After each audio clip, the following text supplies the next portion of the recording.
ikhwan akhwat sekalian, marilah pada malam yang dimuliakan oleh Allah Subhanahu wa taala, di malam Lailatul Qadar, di malam ini malam kesedihan, malam terbunuhnya Sayyidul Wasiyin wa Imamul Muttaqin, malam syahidnya pahlawan sejati pembela Muhammad Rasulullah sallallahu alaihi wa alihi. Marilah kita sampaikan takziah kepada Rasulullah Muhammad sallallahu alaihi wa alihi, kepada Sayyidah Fatimah Az-Zahra, kepada Khadijah Al-Kubra, kepada Sayyidah Zainab, kepada Al-Hasan dan Al-Husain, kepada seluruh para imam Ahlul Bait, terutama imam zaman kita Al-Mahdi Al-Muntadhar Ajalallah Farajal Syarif. Semoga ini bisa menjadi saksi di hadapan Allah Subhanahu wa taala bahwa kita semua pernah bersedih, bersimpuh di hadapan Allah di malam Lailatul Qadar ini untuk mengenang sedikit apa yang telah terjadi kepada putra Abu Thalib Amirul Mukminin alaihi salatu wassalam. Bismillahirrahmanirrahim. Wala hawla wala quwwata illa billah al-aliyyul azim. Inna lillahi wa inna ilaihi raji'un. Sallallahu alayka ya maulay ya Rasulullah. Sallallahu alayka ya maulay ya Habibullah. Allahumma lakal hajr bimusabika bi amiril mu'minin Ali ibn Abi Thalib. Sallallahu alaikum jami'an ya ahla baitin nubuwah wa ma'dinir risalah. Allahumma lakumul hajr bimusabikum bi amiril mu'minin. Allah lakal hajr ya sahibaz zaman bimusabika bijaddika amirul mu'minin. Inilah malam Lailatul Qadar, malam yang dipersembahkan oleh Allah sebagai malam yang mulia bagi umat manusia. Inilah malam keagungan, malam ibadah dan doa, malam di mana orang-orang saleh bermunajat kepada Sang Kekasih, malam diturunkannya karamah dan anugerah, malam ampunan dan maghfirahnya, malam disambutnya doa dan ijabah, malam dibukanya gerbang rahmat dan karunia-Nya bagi kaum yang beriman. Di malam inilah Allah menyambuti permohonan ampunan dengan keluasan pintu maafnya. Malam diutusnya para malaikat untuk menyambut tangan-tangan yang menenadah keharibaannya. Inilah malam taufik dan inayah, malam ijabah serta karamah, malam yang lebih baik dan mulia dari 1000 bulan, malam keagungan bagi yang memahaminya. Malam ini juga merupakan malam sukacita bagi Nabi Agung lantaran kerinduannya akan terobati. Inilah malam kemenangan bagi baginda Ali bin Abi Thalib, sang wasi agung Muhammad, teman termulia baginda Nabi, yang air matanya selalu menetes dikala di mihrab dan keningnya berdebu kala bersujud. Munajat dan doa adalah hiburan baginya. Salat malam merupakan kebiasaannya. Ketulusan bersedekah dikala ibadah adalah ajarannya. Inilah sosok termulia setelah Nabi Agung Muhammad, penerus misi Husain Ilahi, pembela agama suci, penolong kaum fakir dan miskin. Salamun alaika ya Abul Hasan, ya Amirul Mukminin, ya Ali bin Abi Thalib. Sejarah telah mencatat bahwa di malam ke-19 di bulan Ramadan, Amirul Mukminin berbuka puasa di rumah putri kecintaan beliau, Ummu Kulthum alaihissalam. Setelah berbuka, beliau melakukan ibadah kepada Allah. Beliau sholat dan berzikir hingga tanpa disadari beliau pun tertidur lelap. Kala terbangun, beliau bergegas memanggil putra-putrinya untuk menceritakan sesuatu yang dilihatnya dalam mimpi beliau. Amirul Mukminin alaihissalam berkata, ketahuilah bahwa baru saja aku bermimpi melihat Rasulullah sallallahu alaihi wasallam, dan beliau berkata, wahai Abul Hasan, sesungguhnya sebentar lagi engkau akan bersama-sama kami kembali. Akan datang kepadamu seorang yang paling keji di umat ini, yang akan melumuri rambut dan jambangmu dengan darah dari kepalamu. Ketahuilah bahwa aku sangatlah merindukanmu, dan 10 hari terakhir di bulan Ramadan ini engkau akan bersama kami. Untuk itu cepatlah kemari, karena di sini akan lebih baik bagimu. Allah ujurakum, wahai pecinta Amirul Mukminin. Banyak pelajaran yang patut dipetik dalam buah tragedi yang menimpa Imam alaihissalam. Dikala beliau dipukul pedang oleh Ibnu Muljam yang tepat mengenai kepala suci beliau, Imam tidak merintih kesakitan. Bahkan beliau hanya mengucapkan Bismillah wa billah wa fi sabilillah fuztu wa rabbil Ka'bah. Diceritakan dalam sejarah bahwa ketika Ibnu Muljam memukulkan pedangnya ke kepala suci Imam Ali bin Abi Thalib, terdengar suara malaikat Jibril yang berteriak, demi Allah, telah runtuh tiang-tiang kebenaran, telah redup bintang-bintang di langit, dan panji-panji ketakwaan, telah terbunuh saudara sepupu Muhammad sallallahu alaihi wasallam, telah terbunuh Ali Al-Murtada. Suara ini didengar oleh seluruh orang di penjuru sudut kota Kufah, hingga masyarakat beramai-ramai berdatangan ke masjid, seolah hari itu seperti hari wafatnya sang Nabi Agung Muhammad sallallahu alaihi wasallam. Kota Kufah pun diselimuti duka yang mendalam, dan terdengar orang-orang memanggil-manggil nama Imam Ali bin Abi Thalib. Tangisan dan jeritan terdengar dari setiap sudut kota. Kini tak ada lagi kepiawaian bermain pedang Zulfikar yang disaksikan. Keberanian Mbak Singa kala menghadapi musuh tak lagi ditampilkan. Ketulusan dan kedermawanan kepada kaum fakir pun tak dapat dirasakan. Kini tak akan ada usapan tangan mulia yang dapat dinantikan oleh para yatim. Hanya isak tangis anak-anak kecil penunggu secawan susu di depan pintu kemuliaan sang imam yang terdengar lirih. Kini kemanakah tangan mulia itu? Di manakah sang penuang susu itu? Kini sungguh pedih rasanya melihat sosok kekar yang kini hanya terbaring tak berdaya. Kepala imam terluka, darah segar selalu keluar membasahi kepala dan jambang beliau. Seorang perawi berkata, kala Al-Hasan datang ke masjid, beliau menangis menyaksikan ayahandanya yang tak berdaya berlumur darah di kepala dan wajah mulianya.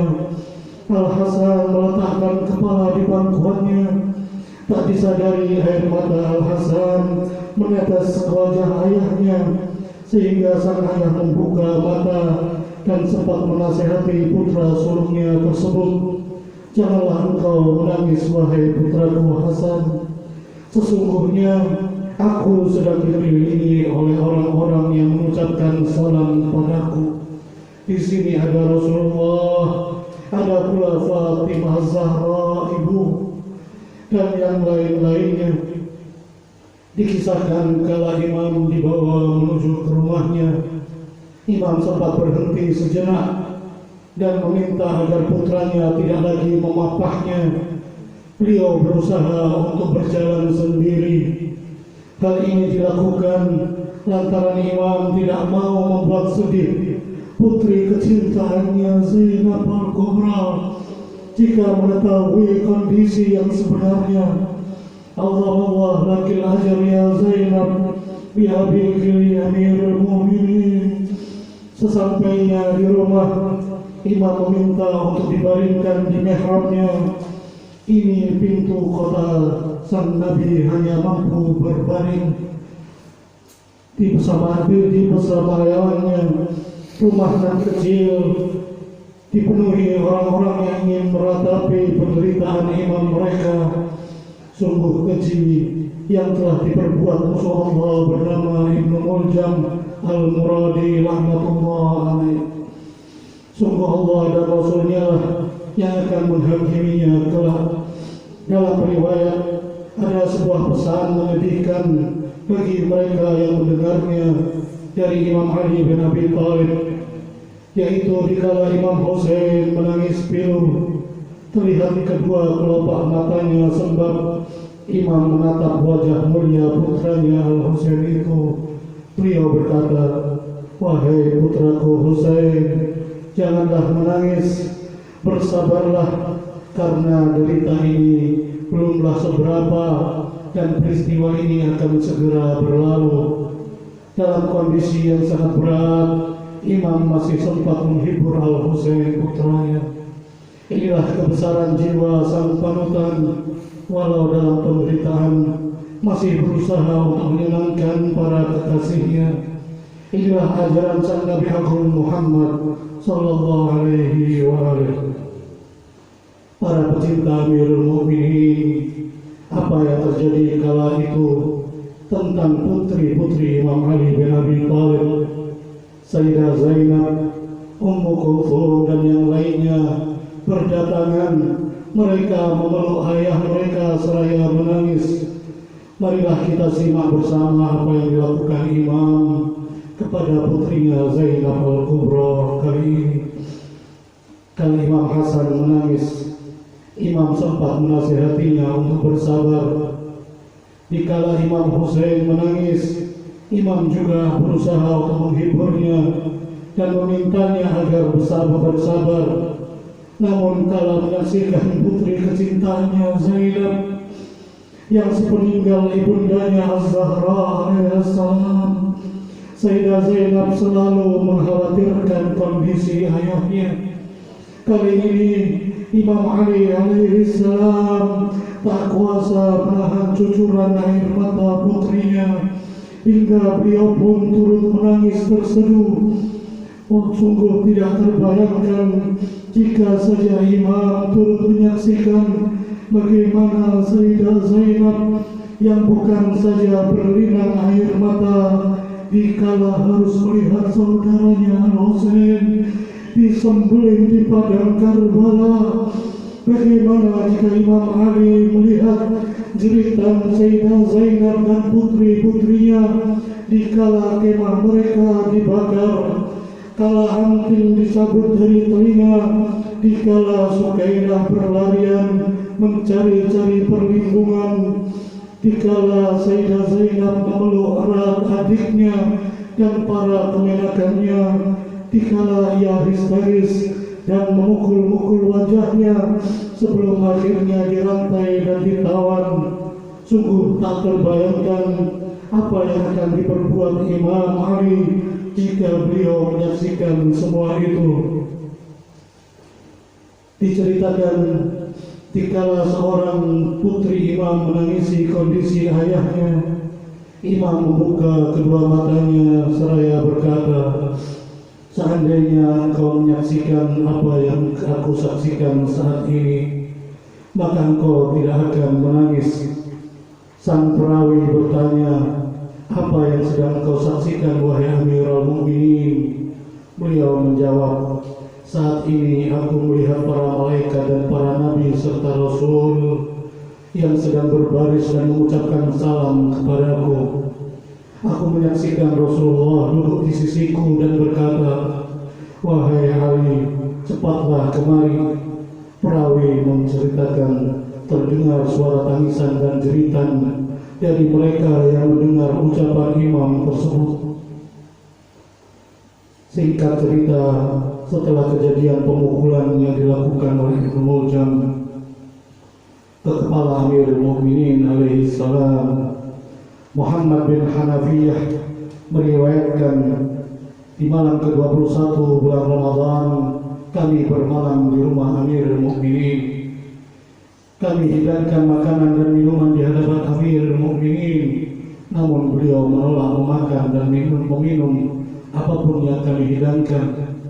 Kami pandangi jasad beliau yang nampak pucat lantaran pengaruh racun yang telah menjalar ke seluruh jasad beliau.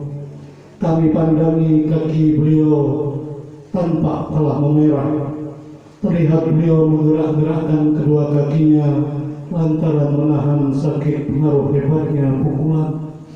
Lalu kami hadirkan Athir bin Amir, seorang tabib paling tersohor di kota Kufah. Ia melihat kondisi imam dan setelah memeriksa imam, ia meminta untuk dicarikan paru-paru domba yang baru saja disembelih, dan didatangkanlah apa yang ia minta. Kemudian sang tabib pun mengeluarkan cairan dari paru-paru itu, lalu mengoleskannya ke luka bekas pukulan di kepala Amirul Mukminin. Sesaat kemudian terlihat ada seperti busa yang putih yang lebih mirip kapas keluar dari luka kepala imam. Namun sang tabib justru berkata, Tuanku Amirul Mukminin, ini sudah saatnya Anda sampaikan wasiat dan nasihatku. Sungguh pukulan pedang beracun Ibnu Muljam Al-Muradi telah masuk ke organ vital pada otak Anda. Lalu imam pun mulai berwasiat kepada putra-putrinya, wahai putraku Al-Hasan dan Al-Husain, aku wasiatkan kepada kalian dengan takwa kepada Allah Subhanahu wa ta'ala dan menjalankan perintahnya. Janganlah kalian terperdaya oleh dunia, walau dunia mengejarmu. Katakanlah kebenaran dan beramallah untuk pahala. Jadilah musuh bagi kaum zalim dan pelindung bagi kaum teraniaya. Aku wasiatkan kepada kalian berdua dan semua anak keturunanku, keluargaku dan para pengikutku, serta siapa saja yang mendengar wasiat ini kepadanya, agar senantiasa bertakwa kepada Allah dan menjadi pemersatu di antara kalian, karena mempersatukan di antara kalian adalah lebih baik dari melakukan sholat dan puasa yang disunahkan. Banyak sekali wasiat yang disampaikan oleh Imam Ali kala itu untuk kita semua. Di antaranya tentang sholat, puasa, zakat, amar ma'ruf nahi munkar, mengamalkan Al-Quran, tentang keturunan Nabi SAW, tentang berbuat baik dengan tetangga dan lain-lain sebagainya. Imam Ali melanjutkan, wahai putraku Hasan, jika aku wafat, maka bunuhlah pembunuhku dengan sekali pukulan sebagaimana ia melakukannya kepadaku. Jangan engkau siksa dia, karena menyiksa itu diharamkan walaupun kepada seekor anjing. Imam melanjutkan ucapannya, kemudian ketahuilah bahwa Allah adalah sebaik-baik khalifah bagiku, dan aku titipkan kalian kepada yang sebaik-baik tempat penitipan. Setelah imam berwasiat untuk semua orang, kini imam berwasiat khusus untuk putra kecintaan beliau. Imam Ali berkata, wahai putraku Hasan, jika aku wafat, maka mandikan aku, kafanilah aku, serta hanutilah aku dengan sisa kafur dari hanut kakekmu Rasulullah dan sisa kafur ibundamu Fatimah. Wahai Hasan putraku, angkat dan bawalah kerandaku sebagaimana keranda ibumu Fatimah yang dibawa di malam hari bukan di siang hari, dan sembunyikan pemakamanku dan jangan diumumkan. Bawalah kerandaku di bagian belakang karena bagian depan sudah ada yang membawanya. Dan jika telah nampak cahaya putih di suatu tempat di daerah di sudut kota Najaf, maka letakkanlah keranda dimulai dari depan, lalu sholatilah aku. Setelah itu geserlah keranda dan galilah kubur sedikit saja, karena nanti engkau akan melihat ada liang kubur yang telah digali dan ditulis di dalamnya, Assalamualaikum. Assalamualaikum. Iddakharahu ma hadha Nuhun Nabi Allah Nuh li abdin salih Ali bin Abi Talib alaihi salatu wassalam. Inilah kubur yang telah dipersiapkan oleh Nabi Allah Nuh untuk seorang hamba yang saleh bernama Ali bin Abi Talib. Wahai Hasan putraku, sembunyikanlah letak kuburku sebagaimana tersembunyinya kubur ibumu Fatimah. Itulah wasiat imam yang sangat memilukan untuk didengar dari seorang yang dicintai Allah dan Rasulnya. Sungguh tak terbayangkan bagaimana kondisi putra-putri Amirul Mukminin kala itu yang berkumpul di sekitar rumah mungil di sudut kota Kufah. Keadaan yang lebih menyedihkan lagi dikala imam mulai melakukan perpisahan terakhir dengan mereka satu persatu. Terlihat mereka menangis terseduh-seduh seraya berkata, Al-wada, al-wada, inilah perpisahan terakhir dengan ayahanda kami, ya Amirul Mukminin, ya Abadah, wa ya Aliyah. Kini detik-detik kepergian sang imam semakin dekat. Setelah mengumpulkan putra-putrinya, kondisi Imam Ali bin Abi Thalib semakin memburuk hingga sesekali beliau mengusap keringat di keningnya. Melihat pemandangan ini, Sayyidah Zainab bertanya kepada ayahandanya, wahai ayah, aku melihat engkau sesekali mengusap keringat di keningmu. Lalu imam pun menjawab, wahai putriku Zainab, aku mendengar dari kakekmu Rasulullah sallallahu alaihi wa alihi. Beliau berkata, pernah bersabda bahwa seorang mukmin jika sudah dekat ajalnya, maka keningnya akan selalu berkeringat. Mendengar jawaban ayahandanya, Sayyidah Zainab tak kuasa menahan tangisnya. Allah lakil ajr ya Zainab bi musabiki bi abiki Amirul Mukminin. Sesaat kemudian imam menoleh ke arah putra beliau Al-Hasan dan Al-Husain, yang kemudian beliau pun tak sadarkan diri. Ketika siuman dari pingsannya, imam memandangi satu persatu wajah putra-putri dan sanak keluarganya seraya berkata, aku titipkan kalian kepada Allah Subhanahu wa Ta'ala.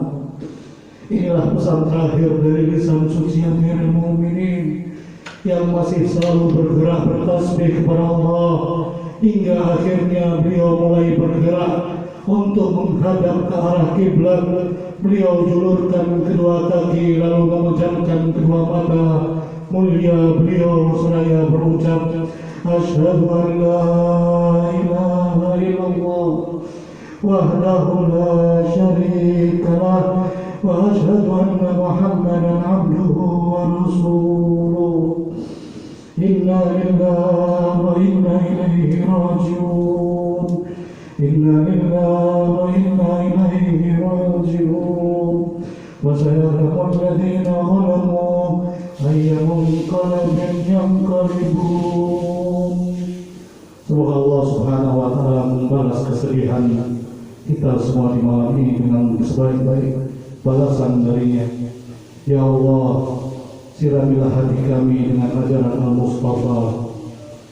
Berikanlah kami curahan kasih sayang Az-Zahra, sang penghulu para wanita, demi kemuliaan keagungan Amirul Mukminin.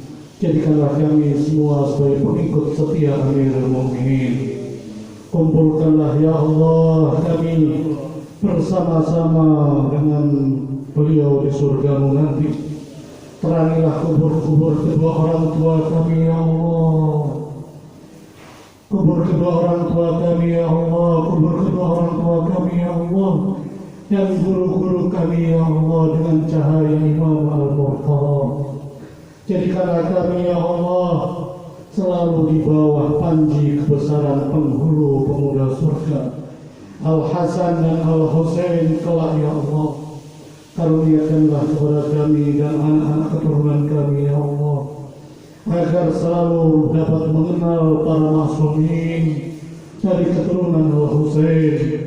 Jadikanlah kami ya Allah sebagai orang-orang yang terpilih untuk berada di barisan imam zaman kami Al-Mahdi ya Allah. Selalu yang dapat mengikatkan diri dan jiwa ini kepada beliau ya Allah, yang selalu ingat beliau ya Allah setiap hari, setiap langkah kami ya Allah. Ya Allah, syafaatilah kami semua dan mereka yang mewasiatkan doa kepada kami di malam-malam Al-Qadar ini ya Allah, dengan syafaat Rasul-Mu, dengan syafaat keluarga Rasul-Mu, dengan syafaat kaum mukminin, para syuhada dan salihin. Ya Allah, sebelum Engkau memberikan syafaat kepada kami ya Allah, syafaatilah guru-guru kami, ulama kami, khususnya kedua orang tua kami terlebih dahulu ya Allah. Kabulkanlah permohonan kami semua ini ya Allah. Bihaqqi Zahra wa abiha wa ba'liha wa baniha wa sirril mustawda'i fiha ya Allah, ya Rahman ya Rahim. Amin amin ya Rabbal Alamin. Wa sallallahu wasallam ala Muhammadin wa alihi tayyibin at-tahirin. Sallu ala Muhammad wa